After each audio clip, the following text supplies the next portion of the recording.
Do you believe in miracles? I do. I suspect you may as well.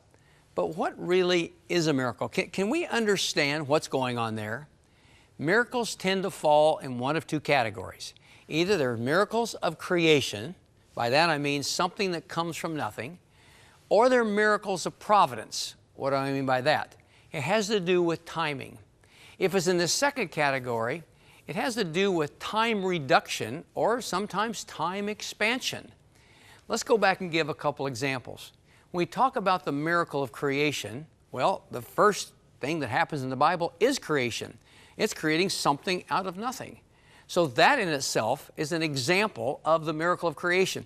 When Jesus, for example, when He created the 5 loaves and 2 fishes, that's effectively creating something out of nothing, or certainly a lot out of very little.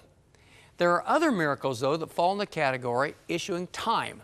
That is providential time. That is when God steps into history in such a way and either telescopes it out or He shortens it up. Let me give an example. Suppose someone is healed.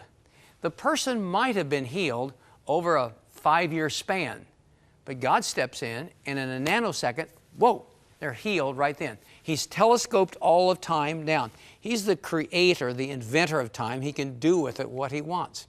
What about the fig tree? When Jesus cursed the fig tree, it dried up. That was telescoping down time. Eventually that tree would have died. And sure enough, it did. What about in the case of Jesus raising a dead man back to life in Lazarus? What was He doing with time then? He was simply shifting time backward. He has the capacity to do that, you know. After all, He is God. And so He moved time backwards, and Lazarus is alive. Miracles tend to fall in one of those two categories, the creating something out of nothing, or the providential aspect, time, elongating it or shortening it. The answer, though, to the question is, are miracles for real?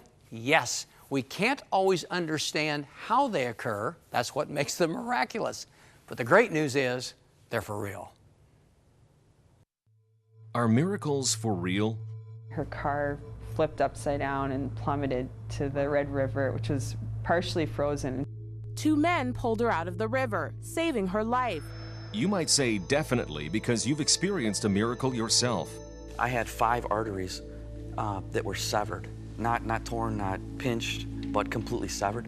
So doctors say I should have bled to death in just a few minutes. Or maybe you've heard stories, but you're skeptical.